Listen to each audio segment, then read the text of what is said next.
Good morning to the Shans. Good day to the Shans. Welcome back to Tagum Doctors College. And this is again your learning partner, Teacher Anna, your learning partner. So last week we have finished our lesson 6, learning action sheet. Now we are going to have a new lesson, and this is lesson number 7. So our lesson for today is entitled Empowerment and Advocacy, Gender Equality, and Participatory Development. Okay? So today, guys, we are going to tackle about what is empowerment. How will you build advocacy? Uh, what is gender equality? And how can you participate? Or we are going to talk about participatory development. Now let's go. So for the most essential learning competencies, or the MILs, so today we are going to explain the core values of community action initiatives, empowerment and advocacy, gender equality, and participatory development. So last week we have learned about the community action, which talks about human rights and social justice. So today we are going to have empowerment and advocacy, and then we will also have gender equality and participatory development. So these are the community action initiatives that we are going to learn today. So for our learning objectives, so at the end of the lesson, guys, you or learners, or you shall be able to demonstrate understanding on the core values of empowerment and advocacy, gender equality, and participatory development. So now let's go to empowerment. So what is empowerment? So actually, guys, there are three types of empowerment. So we have the social empowerment, the personal empowerment, and I think the last one is the collective or group empowerment. So when we say empowerment, it is the processes work on 3 levels. So na siya tulo ka level ang empowerment. The personal, which is from you, or power from within. So sa tuang sarili, we have a power from within. We can control ourselves because of the personal empowerment. And we can also empower ourselves to help others, or even be knowledgeable with a lot of things so that you can help others. And then we also have the collective or group, which is the power with. So it means you are powerful because you are with a group of people, or maybe because you are with a clan that is very powerful. Before pa lang ka na naadiri sa kalibutan. So just like that. So that is a collective or group, or with what we call power with. So maybe you are in a clan that is powerful, or maybe you are in a tribe that is powerful, or maybe you are born and raised with a fame and wealthy family, or famous and wealthy family, so you have power with because of them. So we also have the social empowerment. So this is power in relations to certain ends and power against certain social forces. So itong social empowerment, it is a power in relation to certain ends. So it means like like our pork leader, barangay captain, so they'll have social empowerment. So it means they became a leader because they can interact, they can uh, build something or develop something in the community because they have the power or the social empowerment. Okay? So example ani sa to ang mga politicians, sa to ang city mayor, ato mga councilors.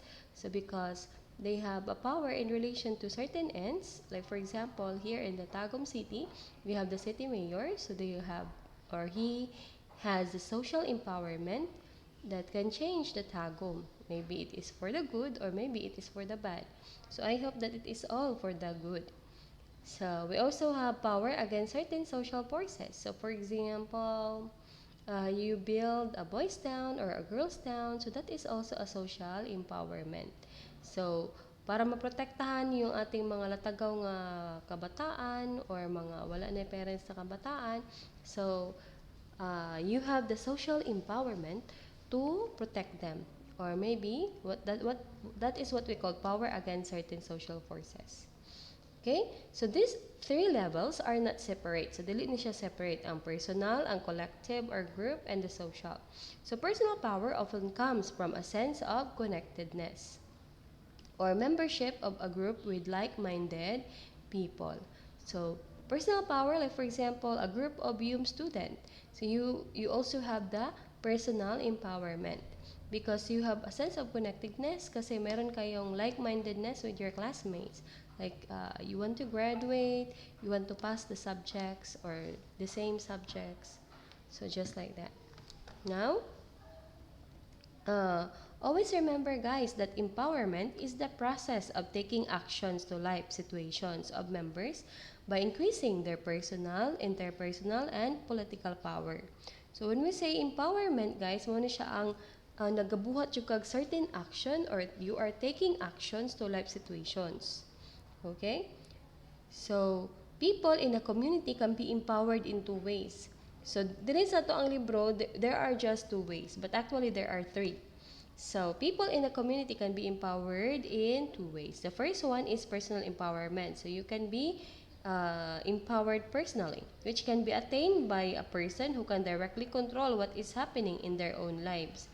So, kung ikaw, kaya nimo kontrolon kung saan nagapangitabo sa imong kinabuhi, then you have a personal empowerment. So, gusto ko mahimong lawyer. So, I am taking the steps. I am taking the UMS classes, and then after that, maybe political science or accountancy. And then after that, maybe, what do you call this one? Maybe the law school. So, you have a certain empowerment, or we have the personal empowerment to control your life. Because you want that, or that is your dream, or maybe that is the destiny that destined by God. So most likely you are doing your best to attain that dream. So it means you have a personal empowerment. Next is the second, or social empowerment. So it's the condition for people to have access to opportunities and resources to make personal choices.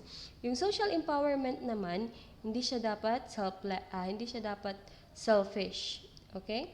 So most likely you need to be selfless. So you need to provide opportunities or access to opportunities to your people and resources para matabangan ang imong society or ang imong city or ang imong barangay. So that is for social empowerment. So you have a power to change or give opportunities to your subordinates or to your people, and even give opportunities and resources to your people. So that is a social empowerment. So if you do have that, always remember, be selfless. Okay? So dapat dili selfish. So you need to be selfless. You need to think of others before yourself. That is for social empowerment. Now, let's go to the next one. So now let's go to advocacy.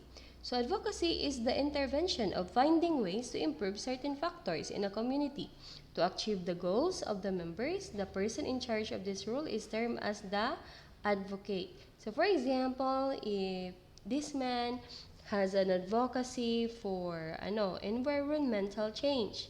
So gusto siya og mahimong environmental friendly tanan. So most likely that is an environmentalist, or ang iyang advocacy is about environment.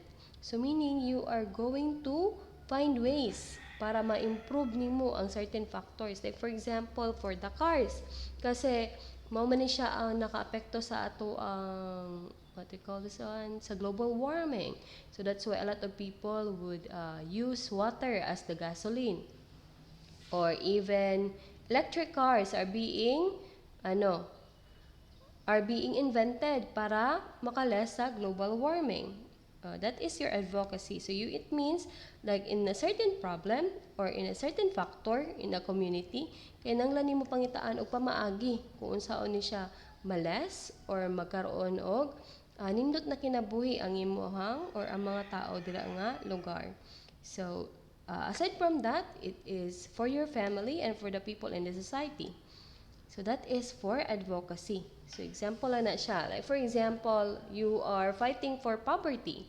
So unsa mga programa ang pwede nato maka-fight sa poverty. So that is advocacy. So it means you can build programs like for example like the program for poor peace. So pantawid pampamilyang program. So it means like they are helping the poor. They are giving money to them so that they can have pwede sila makapalit sa ilahang mga pagkaon ug makapaeskwela sila sa ilahang mga anak. So now let's go to media. So for the media, it is an effective communication tool to spread awareness on different issues and advocacy programs. So mag-ano ni siya, mag-teamwork ni si media o si advocacy. Because like for example, for the Bantay Bata 163, so that is an advocacy to help or protect the children. So ilang gi-partner sa media, so that's why it is very effective nga dili na ka pwede nga manakit og mga kabataan karon. It is because you can be imprisoned because of the differentiated bills and laws that protect the children. Sinana siya guys. Next is the gender equality. So dapat mag-partner ni sila because in the media they can control the internet. So that's why you need to scrutinize first before you believe, okay? So maybe not all in the internet is correct and true. Then they can also control the television. So that's why if you become part of the media, you need also to always speak the truth or tell the truth. Kasi and the listener pod, and kita nga mga consumer and listener sa media, in the internet, in the television, in the radio, in the newspapers and magazines, you need also to scrutinize if that is really the truth or maybe not. Okay? So now let's go to gender equality. So unsa din yung gender equality, ma'am? Ano man kaayo jud ni siya? Kanang common kaayo nga awayan, debatihan sa daghan kaayo nga mga tao. It is why? So gender equality is so much more like giving kanang equal opportunities to a man and a woman, but it is more on respect kasi most likely because of the LGBTQ nagkaroon na taog ka ng lisod kayo nga lisod kayo nga situation. It is because we need to respect everybody. So even though he or she is lesbian, gay,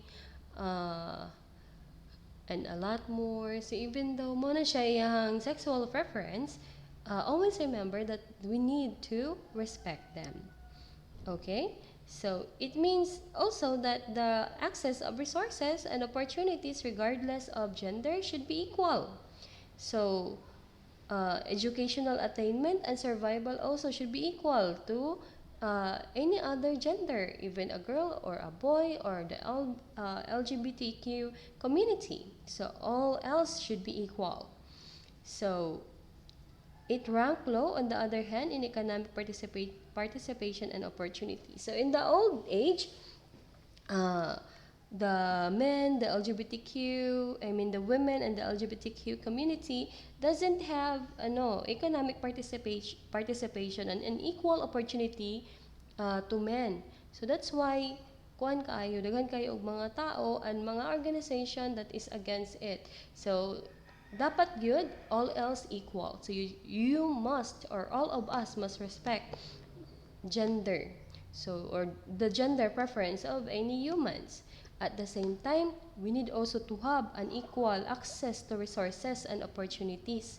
So dili lang tungod kay lalaki ka, ikaw lang ang pwede mo eskwela, ikaw lang ang pwede pwede maka-enjoy ani tungod kay lalaki ka, but it should be a gender equality. So dili na ta pareha sa unang panahon that we are abused by a lot of men. The men and the children, the women and the children are being abused by a lot of men. But now we have an equal opportunity because of the gender equality. So we need to value that. We need to empower our people. We need to empower the LGBTQ community. So basta dili lang jud tamang abuso, because even though unsa ang imong gender preference, kung nagapang abuso ka, so dili gyapon na siya gender equality. So that's why we need to equalize, or we need to have equal access to our resources and opportunities. Now let's go to the participatory development. For the participatory development is also included in the principles of action. So dapat we need to seek to engage local populations in development projects. So dili kaya kung isa lang katao ang maglihok. So it means for the participatory development, all of us should work hand in hand to develop a certain project.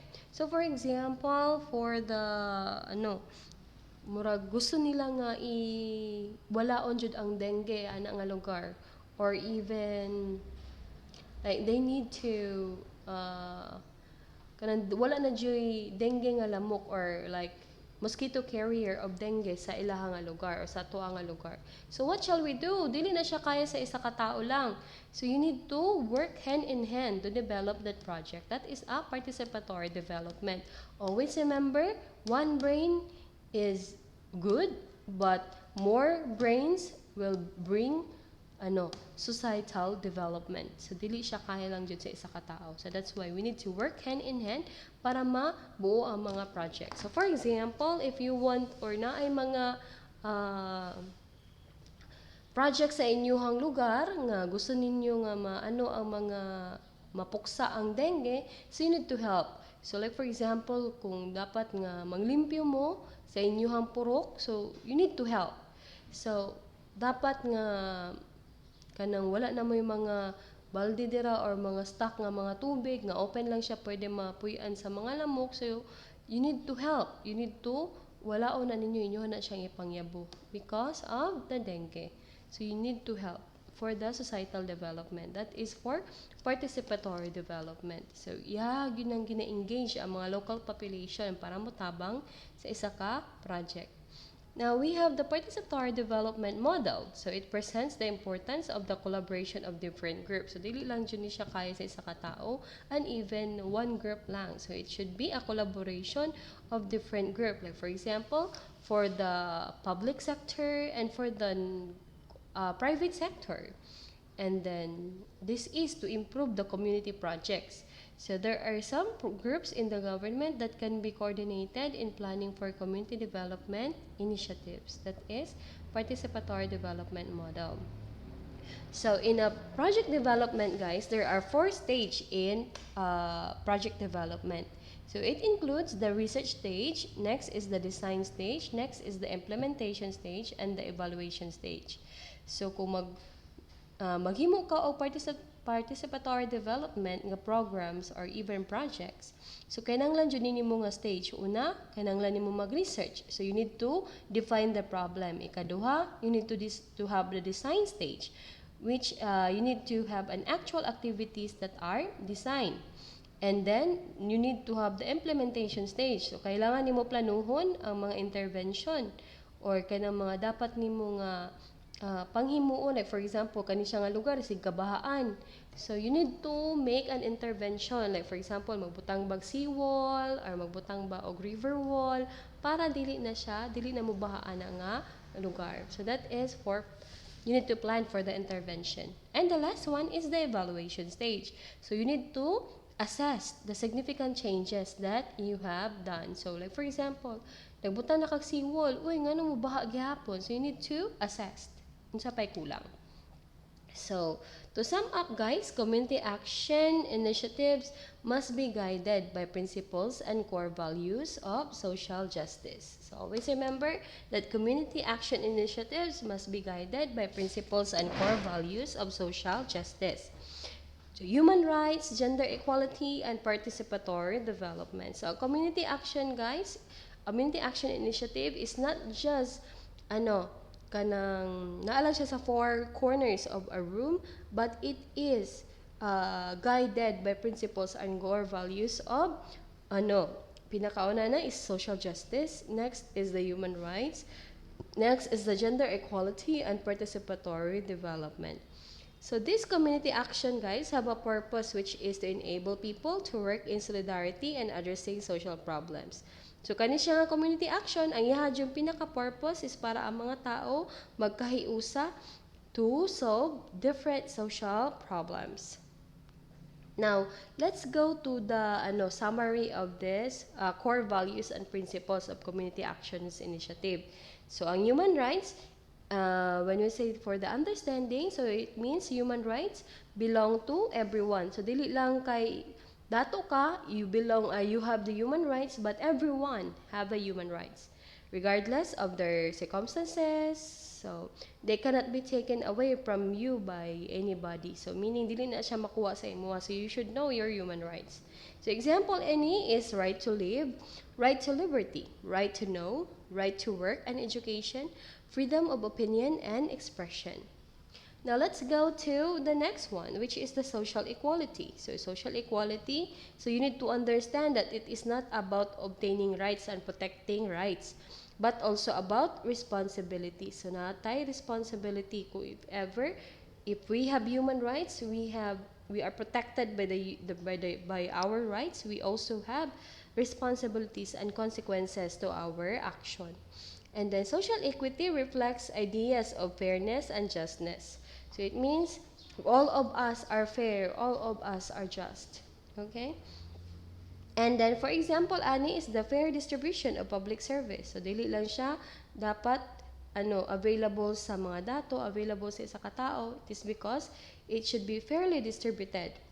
So, non-discrimination against individuals with disabilities and employment, applications, contracts, dismissals, compensations, and conditions. So, dapat po, dili nato gina-discriminate ang mga tao nga naay mga disabilities. So, even in employment, so they can still, kung sa pa ilang pwede mabuhat, then they can be employed.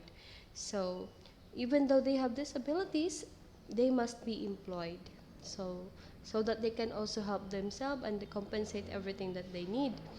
And then for the gender equality, always remember, or you need to understand that all of us have the same rights.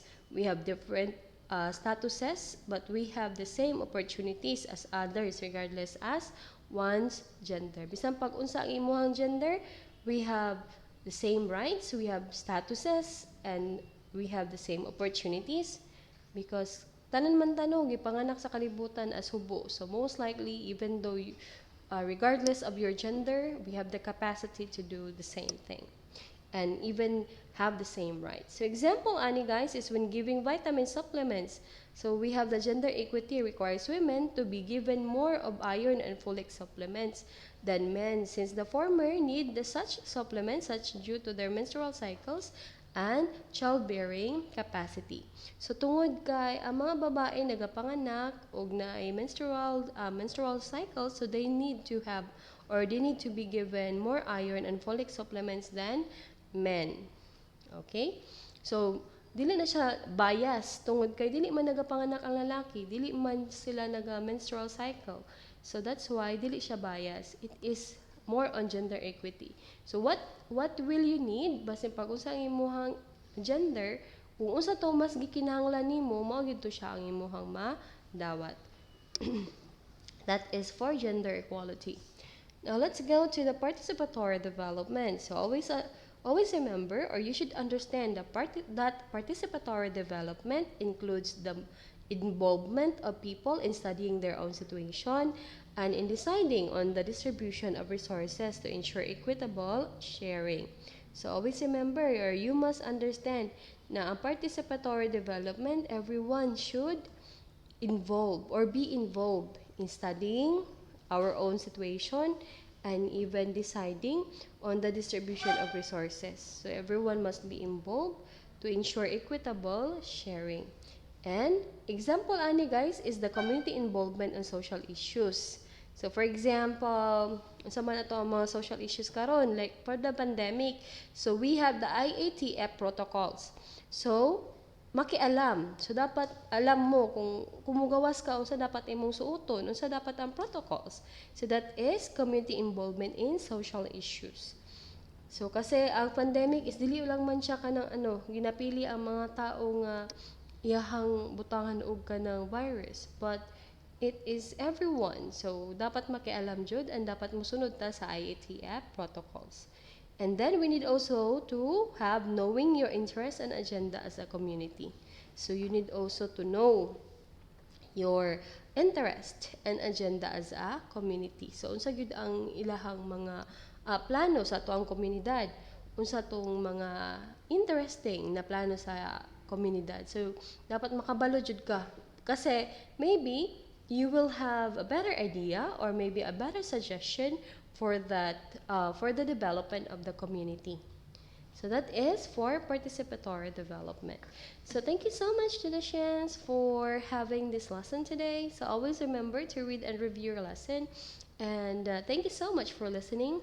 Now let's go to your assessment. Always remember to be the best and make your parents proud. See you again. Bye. Let's go to your assessments.